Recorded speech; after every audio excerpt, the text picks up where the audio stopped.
Philips 2300, 3300, 4400, 5500. 4 machines that share most of the same brewing guts. And yet, picking wrong here means paying more for buttons you'll never touch, or saving money and regretting it every morning. Straight up, the real split is drink variety and how the machine handles more than one coffee drinker in the house. If you just want a solid espresso and a cappuccino, one of these is plenty. If your household orders 5 different drinks before 9 a.m., the answer flips fast. Links are in the description. Drink variety is where this lineup actually splits, so let's start there. The 2300 keeps it dead simple. Espresso, coffee, cappuccino, hot water. 4 buttons, that's it. Honestly, for a lot of people, that's all they'll ever press. But if you've ever wanted an iced coffee on a Tuesday afternoon or a latte macchiato on Sunday morning, you're already locked out. The 3300 fixes that. You get 6 drinks, including iced coffee and latte macchiato, and that one jump alone explains why so many buyers skip the 2300. Although I'll say it straight up, the iced coffee on these isn't cold brew.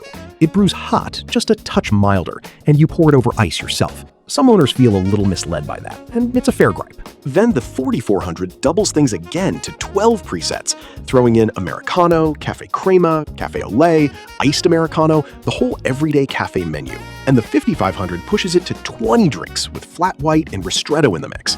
Here's the thing, if you and one other person drink the same 2 coffees every morning, 20 presets is noise. If your household actually rotates between hot lattes, iced Americanos, and a cappuccino for a guest, the 4400 and 5500 stop feeling like overkill real fast.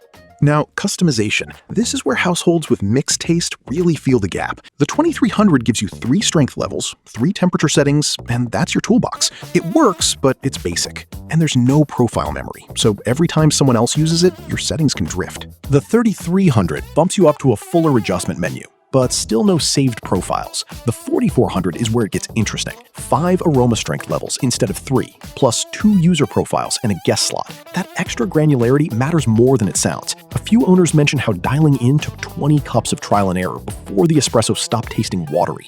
And with finer strength steps, you get there faster. The 5500 takes it to 4 full profiles, which is the real answer for a family of 4 where everyone wants their own preset weighting. One concrete review on the 4400 stuck with me. Someone replaced 2 separate machines with it specifically because their spouse wouldn't touch the old setup. That's the real win of profiles and a clear touchscreen. If you live alone and drink the same thing every day, none of this matters. If your kitchen sees 3 different drinkers, the 2300 and 3300 will frustrate you within a month. On cleaning, all 4 use the same Latte Go system, the same removable brew group, and the same AquaClean filter that pushes descaling out to thousands of cups. So on day-to-day mess, they're basically tied. Latte Go really is as quick to rinse as Philips claims, and that's the single biggest reason to pick any of these over a manual setup. Startup speed and noise. The 4400 and 5500 add Quick Start, which gets them brewing in about 3 seconds from cold, and the Silent Brew shielding is genuinely noticeable. The 2300 and 3300 are already quieter than older Philips models, but if you're brewing before 6 a.m. in an apartment, the 4400 and 5500 are easier to live with. Not life-changing, just smoother.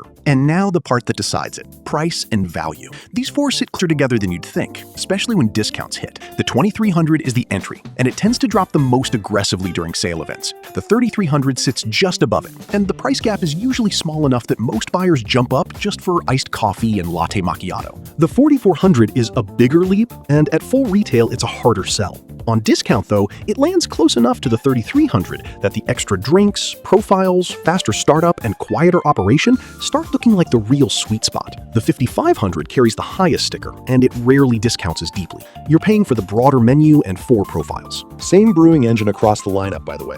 The coffee out of the cup is roughly the same. What you're really buying as you climb is convenience, variety, and how many people the machine quietly adapts to. Here's the call. The 4400 is the sweet spot for most of you. 12 drinks, 5 strength levels, 2 profiles, faster startup, and on discount, it lands close enough to the 3300 that the upgrade pays for itself in daily convenience. If you live alone and drink the same espresso every morning, the 2300 is plenty and saves you real money. If your household has 3 or more drinkers, all wanting their own preset, the 5500 is the only one that actually solves that. No fluff. The 2300 tends to drop the most during sale events, so if budget is tight, wait for it. And you, which one would you pick? Let me know in the comments. Links are in the description.